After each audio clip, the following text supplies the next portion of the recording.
My name is Celine Varelli and I'm 32 years old. If you had looked at my life 8 months ago, you probably would have thought I was doing really well. I had a good job as a mechanical engineer, which means I worked with machines and designs. I had a steady paycheck and I had saved money in the bank. I also had a 2-bedroom apartment with a nice view of the city, and I could actually afford it without stressing about bills every month. I was proud of that. I also had a fiancé named Kalen Thorne. He was 29 years old and worked in event planning, which means he helped people organize parties and weddings. Kalen was really charming and good-looking. People always assumed he had his life all figured out just because he looked so confident. He was the kind of guy who sent me little messages in the middle of the day with pictures of flowers saying things like, "Which one feels more like us?" On Sundays he would bring me coffee in bed and it felt really nice to be cared for. For a long time I thought Kalen was perfect. We had been together for 3 years and lived together for 1 year. I am practical by nature. I like to think about things carefully and plan ahead. When I proposed to Kalen 8 months ago, I thought I knew exactly what I was signing up for. I thought I knew what kind of future we were going to have. We had talked a little bit about a wedding. We wanted it to be small and simple. Maybe 50 people, nothing too fancy or expensive. Something we could pay for without struggling or going into debt. But talking about something is very different from actually agreeing to it. And agreeing to something is very different from respecting each other's choices. I learned that the hard way. But before I continue, hit the subscribe button and tell me where you watching this from, and what time of day is it. The reality hit me 3 weeks ago on a Tuesday night. I had a long, tiring day at work. My body ached in that deep way that happens after a full day of meetings, solving problems with machines, and dealing with people who didn't understand what I was doing. I walked into the dining area of our apartment and stopped. The table looked like a bomb had exploded in a craft store. There were fabric swatches, brochures from wedding venues, printed Pinterest boards, and a huge stack of papers that looked like a manuscript for a book. It was a total mess. Kalen was standing there with a big, proud smile, looking like a kid who had just built something amazing out of Lego. "Babe, perfect timing," he said. "Sit down. We need to talk about the budget." I already knew that when someone says, "We need to talk," it's usually not good. But I sat down anyway. He slid a spreadsheet across the table toward me. My brain, trained to look at numbers, automatically scanned the important parts. My eyes went straight to the bottom line. $78,500. For a second I thought it was a typo. Too many digits. Maybe he accidentally put a decimal in the wrong place. I swallowed hard, my mouth suddenly dry. That is a lot of money. It's actually very reasonable for 150 guests, Kalen said without even looking up. He was flipping through pages of color samples and notes. I blinked. Wait, 150 guests? Finally, he looked up at me like I was missing something obvious. "Yeah," he said. "We can't make it smaller than that. My parents have so many friends who would be upset if they weren't invited. Plus, our extended families, our friends, my coworkers, it all adds up." I stared at him, speechless. "Kalen, we talked about keeping it small. 50 people, maybe 60. We literally said that," I reminded him. He waved his hand like I was being silly. "That was before I really thought about it. You know how my mom is. If we don't invite the Rodriguez family, she'll never stop complaining. And if we invite them, we have to invite the Lopez family. It's a chain reaction." "Right. Yes, but we also talked about a budget. 15,000, maybe 20,000 if we stretched a little," I said, trying to stay calm. He didn't flinch. "Well, things change. This is our wedding, Mats. One day to celebrate with us. We can't cheap out." I felt my chest tighten, a heavy feeling behind my ribs. I tried to keep my voice even. "Okay, but where is this money coming from? I have about $12,000 set aside for the wedding. Do you have savings I don't know about?" He smiled, that perfect smile people have in commercials where everything magically works out. "I mean, you make good money as an engineer. You'll figure it out." There was 5 little words. You'll figure it out. Not we, not let's, not even maybe we should adjust the guest list or the venue. Just you'll figure it out, like I was some kind of ATM with a personality. "How exactly?" I asked, trying not to panic. "Take out a loan. Ask your parents. Sell plasma. I don't know, Mads. That's your department. I handle the planning. You handle the paying," he said, rolling his eyes. The audacity was almost impressive. "Almost. And you already sent out save the dates?" I asked, dread crawling up my spine. He smiled, proud of himself. Better. Formal invitations went out yesterday. To all 150 people. The RSVP cards have our wedding website where they can pick their meals. My mom cried when she saw them. Happy tears. My stomach dropped. You invited 150 people without confirming we could afford it? I confirmed the venue and the caterer. Everything's booked. Non-refundable deposits are already paid, so we're locked in, he said casually. Something cold slid into my veins. With what money, Kaylin? He shrugged like it was obvious. Your credit card. The one you gave me for wedding expenses. I put down the deposits. About $8,000 so far. I stared at him. I had given him that card for small things like decorations or maybe a dress, not for him to sign us up for a wedding that cost more than my first 3 cars combined. Kaylin, this is insane, I said quietly. We can't afford this. He put his hands on his hips like he was dealing with a stubborn client. I already invited everyone. My family, your family, all our friends. Do you want me to tell them, sorry, my cheap fiancé won't pay for a proper wedding? Do you know how embarrassing that would be? More embarrassing than going into massive debt? I shot back. He scoffed. Oh my God, you sound just like your mother. Be practical. Be smart with money. This is our wedding. One day. Can you just, I don't know, work some overtime, get a bonus? I asked, almost begging. That was the moment something inside me shifted. Not dramatically, no glass shattering, no screaming. Just a tiny click in my chest like a lock turning. He didn't see me as a partner. He saw me as a walking, talking bank account with a good sense of humor. I need to think about this, I said. There's nothing to think about, he snapped. The wedding's in 4 months. Guests are invited. Figure it out. That night we went to bed in the same room on the same mattress, but we faced opposite walls. He fell asleep quickly, breathing slow and even. I stared at the ceiling, doing math instead of counting sheep. By morning I had a plan. The next day during my lunch break I called the venue. The woman on the phone was kind but firm. The deposits were non-refundable, which meant canceling would lose the $8,000 Kaylin had already put down. Fine. I expected that. Then I called the county courthouse. I asked about ceremony rooms. They had an opening. I booked it. The cost was $75. For the next 2 weeks I played the perfect fiancé. Kaylin showed me centerpiece options, $200 each for 15 tables. I nodded. He raved about a 7-tier cake costing $300 or $400. I smiled politely. He picked bridesmaid dress colors. Some shade called dusty rose, which I quietly called pink. I smiled and nodded. Meanwhile, I quietly collected email addresses and phone numbers from his planning documents, guest lists left open on his laptop, and names scribbled in his notebook. 150 people.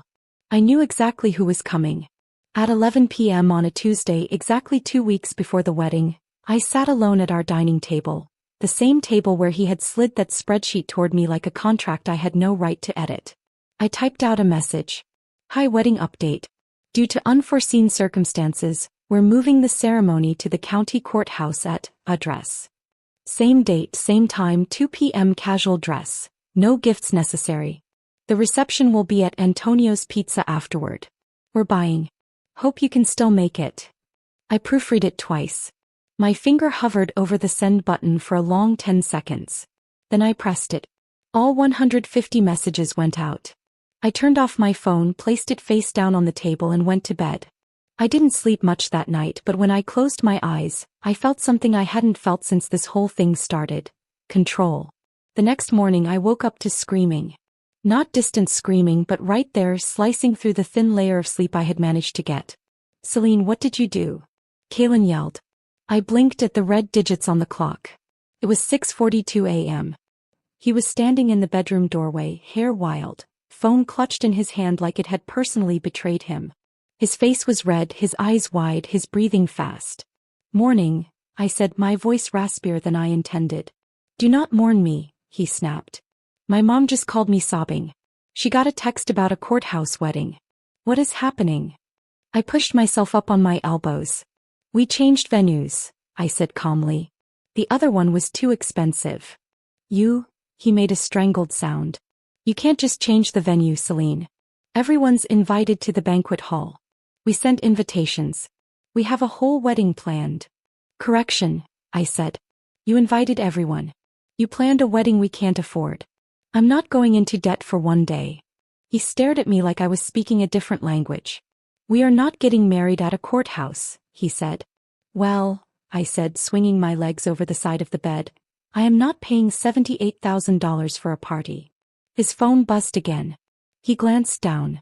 It's my mom, he muttered, then jabbed at the screen. I'm putting her on speaker.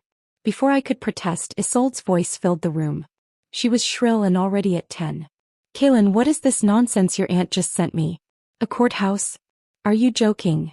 Mom, calm down, Kaylin said. But he looked at me, eyes accusing.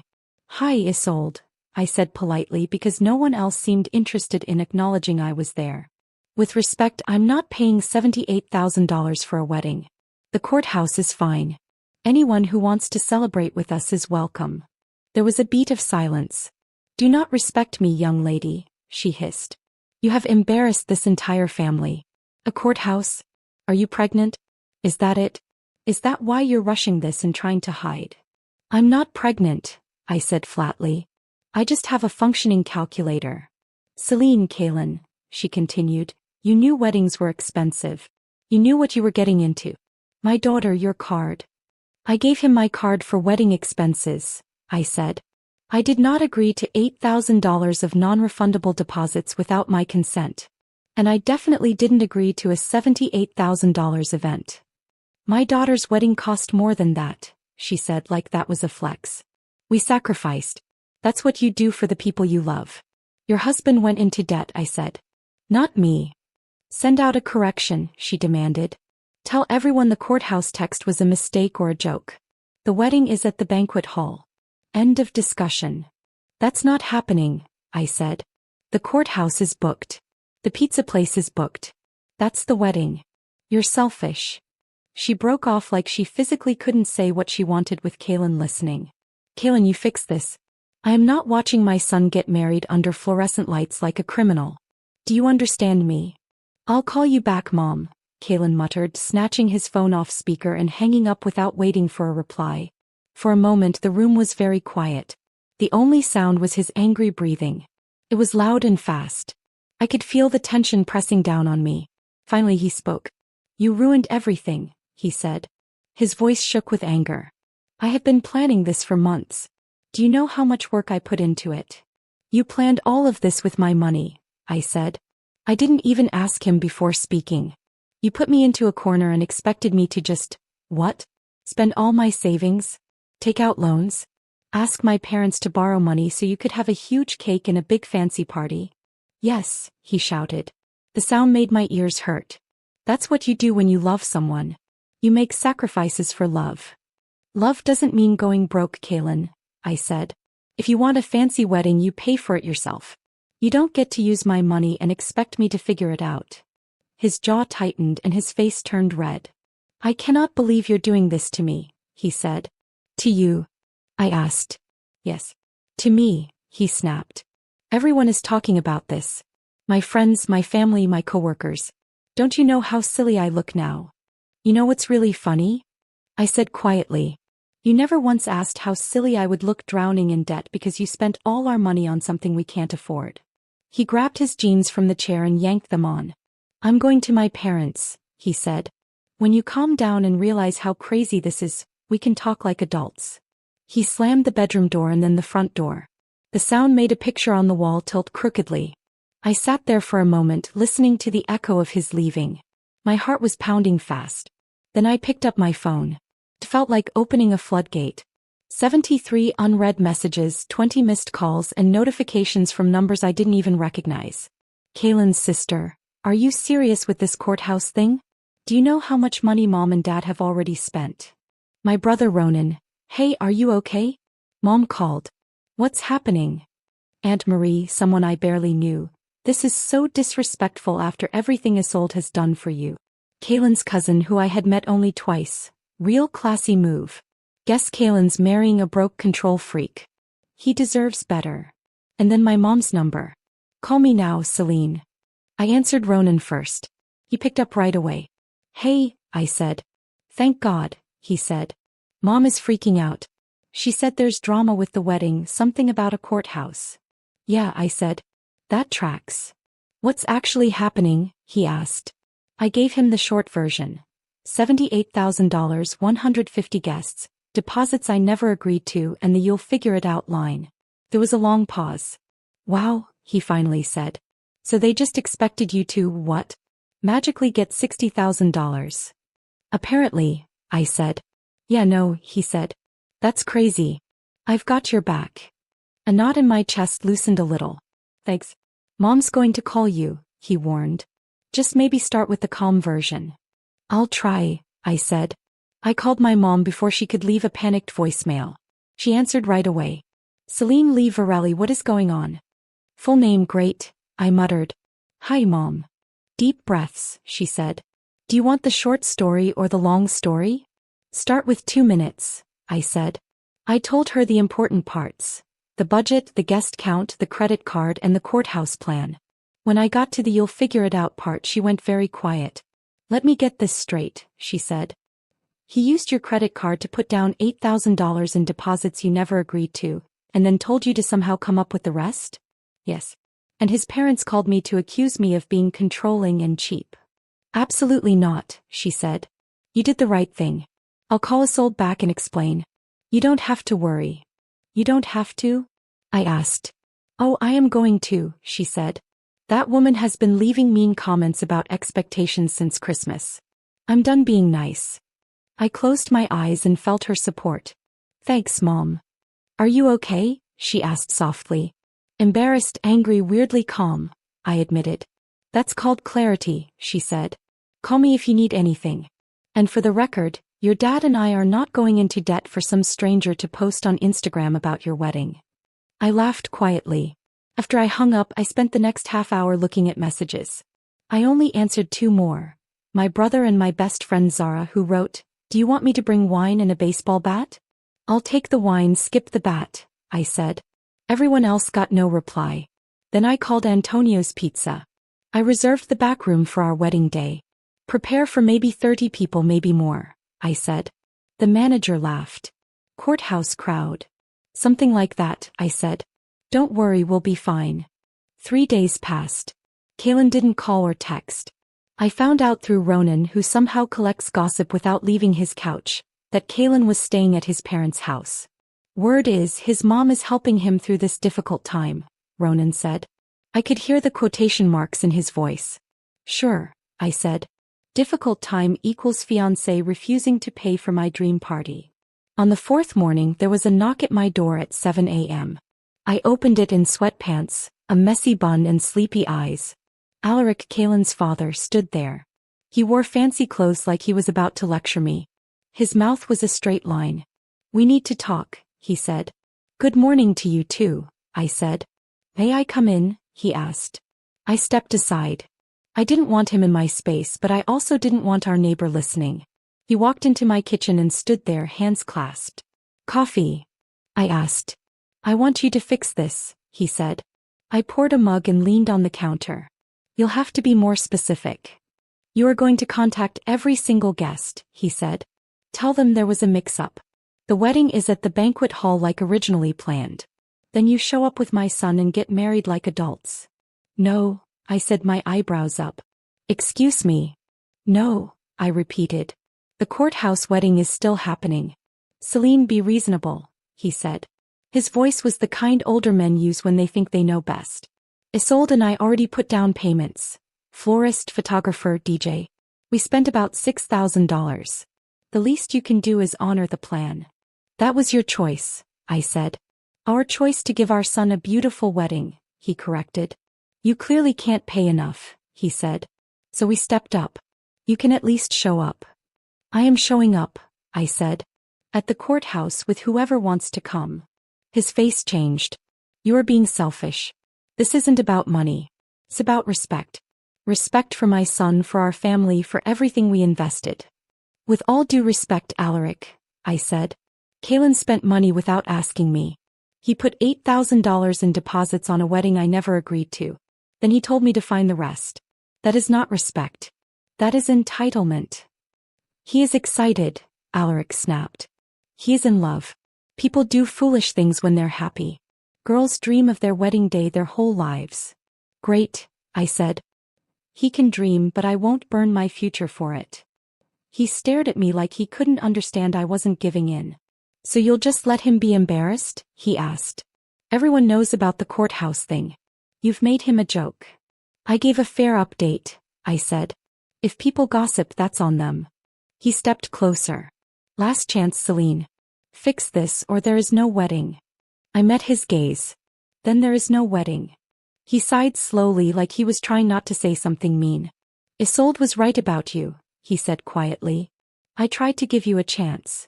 I'm sure she appreciated that, I said. He left without slamming the door.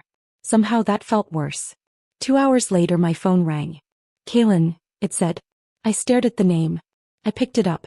Hi, I said. My dad said you won't budge, he said, sounding tired. The courthouse wedding stands, I said. Anyone who wants to come can. Silence. I can't marry you at a courthouse, he said. Do you understand? I cannot stand in front of my family and friends under fluorescent lights like some teen pregnancy situation. It's still a legal marriage, I said. Paperwork doesn't care about chandeliers. It's humiliating, he said. You've turned our wedding into a joke.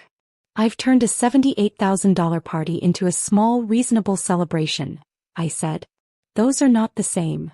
He was crying. I've been planning this since I was 8. The dress, the flowers, the venue, everything. And you're taking it away from me. I'm not taking anything, I said softly. You can still have that wedding, just not with my money. You're my fiancé, he said. Your money is supposed to be our money. We're not married yet, I said. And even when we are, your money does not mean you can spend mine however you want without asking. There was a long, crackling silence. I hate you right now, he whispered. I know, I said. I figured. He hung up. I sat there staring at the phone. My wedding was unsure. My relationship was in trouble. But somehow for the first time in weeks I felt calm. If peace meant a courthouse and a few guests instead of a ballroom full of people judging napkin folds, I was willing to pay the price. By the next morning the fight went public. Not openly, but everyone knew. No one said my name, but I knew exactly who the posts were about.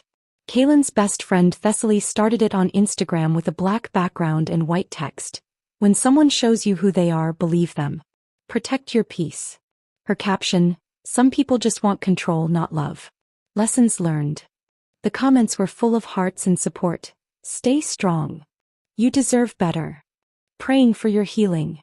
Kaylin's sister shared a long story thread with quotes about financial abuse, manipulation, gaslighting, and ended with, if he or she tracks your spending, it's not love, it's control. It hit hard like a brick through glass. My phone would not stop buzzing. Buzz, buzz, buzz. It felt like my phone was yelling at me. Messages kept coming again and again. They came from people I knew well. They came from people I barely knew. They came from friends, coworkers, and even someone I went to school with a long time ago. Someone I had not talked to in years. Every message sounded almost the same. Hey, I saw something online. Are you okay? Is everything all right with you and Kaylin? I heard something bad. Are you safe? I did not answer any of them. I was tired, yes. I'm very tired. But that was not the real reason. I stayed quiet because I chose to. I knew how things worked on the internet. I had seen it before. When people argue, the one who talks less usually looks calmer. The one who stays quiet often looks stronger later. So I stayed quiet. But being quiet did not make things stop. The messages kept coming. By the next evening my mom called me. I knew she was upset before she even said my name. I could hear it in her breathing. Celine, she said. Isolde just called me. I closed my eyes and sighed. Oh no, I said. Isolde was Kaylin's mother. My mom kept talking. She says you do not want to marry Kaylin anymore. She says you control his money. She says you watch every dollar he spends. What? I said loudly. She said that. She was crying, my mom said. She sounded very upset. She said her son is being hurt. She said you are treating him badly. She said you are ruining his name. That is not true, I said. My head started to hurt. I held the bridge of my nose with my fingers. None of that is true. Not even a little. My mom stopped talking. Then explain, she said calmly. So I did. I explained everything again. Fully. Carefully. I told her about the budget. I told her it was $78,000. I told her how Kaylin moved money without asking me. I told her about the credit card charges. I told her how we talked about fixing things but nothing changed. When I finished, my mom was quiet. I could hear a low humming sound on her end of the phone. It was her refrigerator. Finally, she let out a long breath. Oh, she said. Wow. Yeah, I said softly. And they expected you to pay for all of that? She asked. It looks that way, I said. I guess they think love means giving someone money and pretending bad choices are okay. Absolutely not, my mom said. Her voice became strong. But she was not mad at me. You did the right thing. She paused. I am going to call Isolde, she said. I will tell her the truth. Mom, you do not have to, I said. Oh, I do, she said. She has been acting like this wedding is a business deal. She can learn what happens when someone checks the numbers. I laughed a little. You are scary sometimes, I said. That is why you love me, she said. Now go eat something. Do not let anyone make you feel small. I promise, I said. I hung up the phone and felt a little lighter. But the messages did not stop. Over the next few days, more messages arrived. They came from phone numbers I did not know. They came from people I had never met. They came from Kaylin's family. One message was from his aunt. It is very sad to see you hurt such a good man, she wrote. Another message came from his grandmother on Facebook. In my day, she wrote, we respected our future husbands. Another message came from his cousin. If you are really that poor, she wrote, maybe you should not get married. I did not reply. I blocked them. Block, block, block. It became easy. Almost automatic. Open message. Read it. Delete it. Block the number. Felt strange. Like watching people argue loudly about a story they did not understand. The hardest part was Kaylin. He said nothing. No calls. No texts. No apology. It felt like he was doing it on purpose. He had done this before. When he was upset, he stayed silent. He waited for me to say sorry first. But not this time. This time I did not chase him. Instead, I made plans. I called the courthouse. I checked our wedding time. I called the pizza place. I made sure they still had our tables. Then I sat down at my laptop. I wrote one message. I sent it to everyone who was invited to the wedding. All 150 people. The message was short. The courthouse wedding is still happening. Same date. 2 p.m. Wear casual clothes. Pizza after. Hope to see you. That was all. No reasons. No apologies. No long stories. Just facts. I pressed send. Then I closed my laptop. That sound felt strong. That night I could not sleep. I kept waiting for something bad to happen. Another angry call. Another message. But instead I got a voicemail. I pressed play. It was Alaric. Kaylin's father. He sounded tired. Celine, he said softly. This is Alaric. I think everyone got too upset. Maybe we can talk calmly. Maybe we can find a way that works for everyone. Please call me. I listened to it again. He did not sound angry. He sounded worn out. I deleted the message.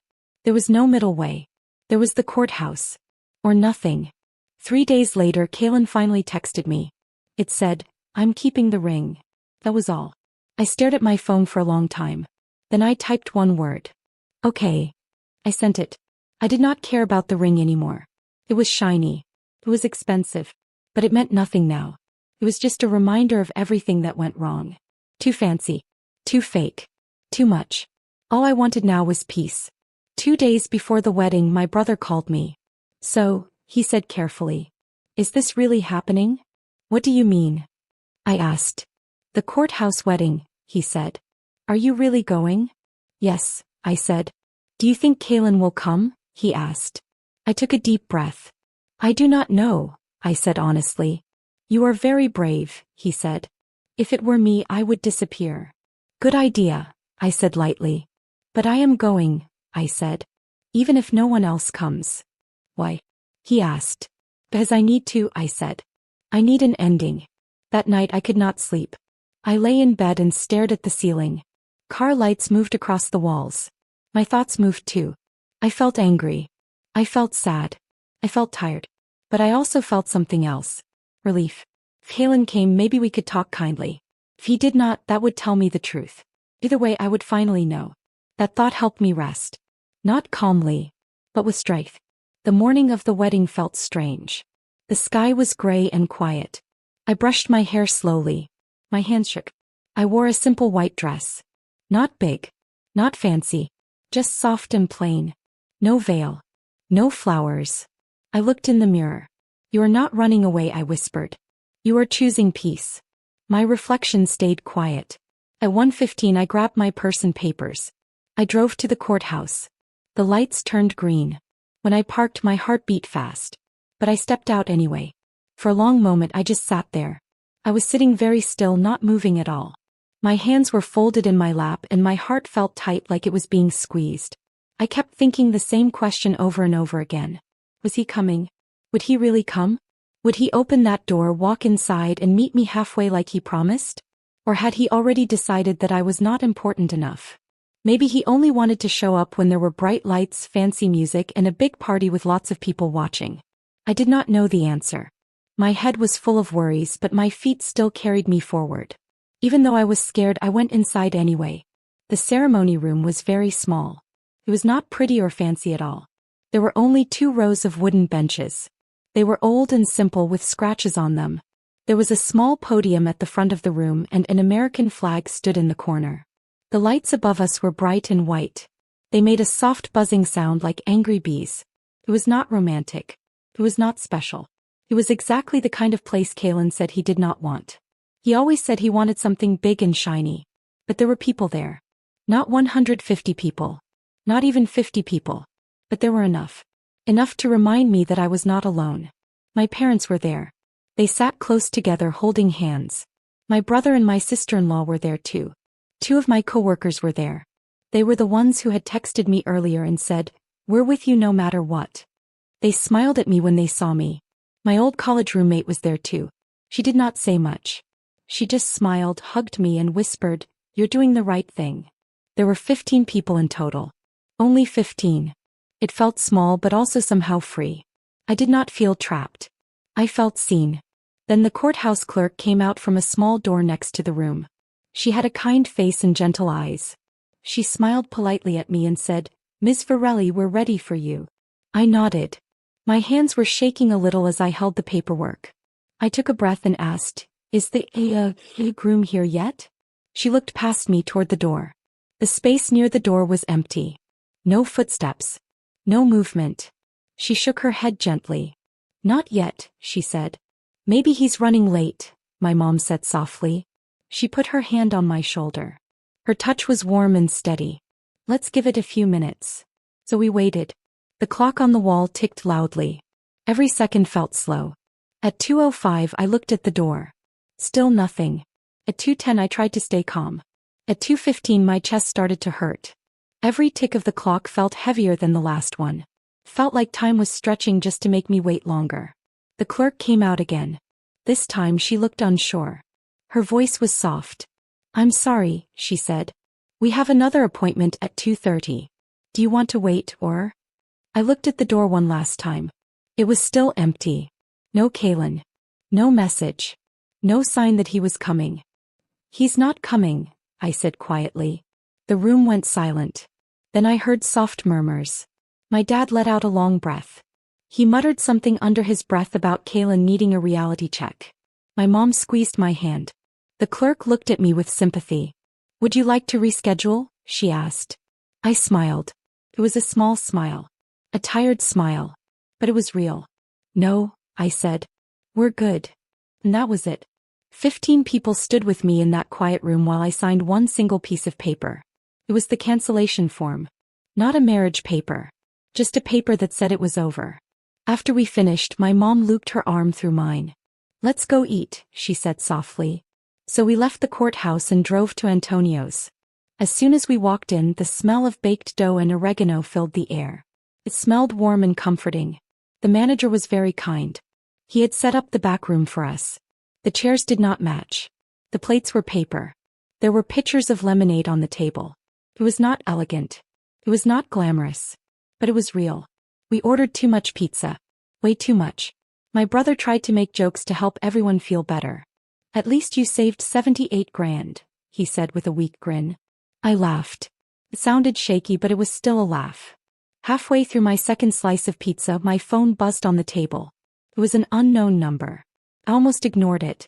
I really wanted to. But curiosity won. It was him. The first message said, "I can't believe you actually went through with it." Another message came right after. "You really showed up expecting me to marry you at a courthouse. Unbelievable." Then another message. "You humiliated me. I can never show my face around my family again." Then one more. "I'm keeping the ring and you're not getting the deposit money back. Consider it a payment for ruining my life." I stared at the screen for a long moment. My hands felt cold. Then I locked my phone. Then I blocked the number. I did not feel angry. I did not feel sad. I just felt empty. Some of the people at the table noticed my face change. My brother raised his eyebrow, asking silently if everything was okay. I shook my head. "Nothing new," I said. "Just the usual fireworks." We finished eating. We packed up leftovers. Then we stood together in the parking lot. The sky had turned gray and rain started to fall. It was not a heavy rain. It was a soft drizzle. It felt like the world was gently washing itself clean. My mom hugged me tight. "You did the right thing," she whispered. "I know," I said. And for the first time I really meant it. The hard part did not end there. The problems came in waves. Through mutual friends I learned that Kalen had changed the story. In his story he was the hero. He told people that he had called off the wedding because I was bad to him. He said I was controlling. He said I was manipulative. He used big words to make himself look like the victim. His family believed him. His friends believed him. They shared sad quotes online about escaping toxic people. His mother told anyone who would listen that I had ruined her son's future. The money was gone. The banquet hall kept the deposit. The florist kept the deposit. The DJ kept the deposit. All of it added up to about $14,000. $8,000 of that was still on my credit card. It hurt. A lot. But I could survive it. I had lost money. I had lost time. I had lost my pride. But I had not lost myself. 3 months later my apartment felt different. It felt bigger. It felt quieter. It felt lighter. The same walls that once held stress and fear now held peace. I paid off most of the credit card debt. The courthouse papers sat in a drawer next to the old ring box. I never opened it. Sometimes late at night I wondered about Kalen. I wondered if he ever felt sorry. I wondered if he missed me. I wondered if he still told the story like he was the hero. Then I remembered the spreadsheet. I remembered the way he said, "You'll figure it out." And then I knew the answer. My coworkers started inviting me out more. They dragged me to trivia nights on Thursdays. At first I went just to distract myself. I needed something to do. But slowly it became something more. I laughed again. Not fake laughter but real laughter. I talked to people without feeling scared. A few weeks ago one of the regulars there offered to walk me home. His name was Kaylee's. He was kind. He had a terrible sense of humor. He did not talk about weddings or money or big plans. He just asked, "Do you want pizza?" I said, "Yes." And for the first time in a very long time, I did not feel like I had to figure everything out by myself. When I look back now I see the truth. That courthouse wedding that never happened cost me $8,000, a ring and 3 years of my life. But it also saved me. It saved me from a future full of debt and sadness. It saved me from a life where love felt like pressure instead of support. Love should not sound like "figure it out." Love should sound like "we'll figure it out together." So no, I do not regret it. Maybe one regret.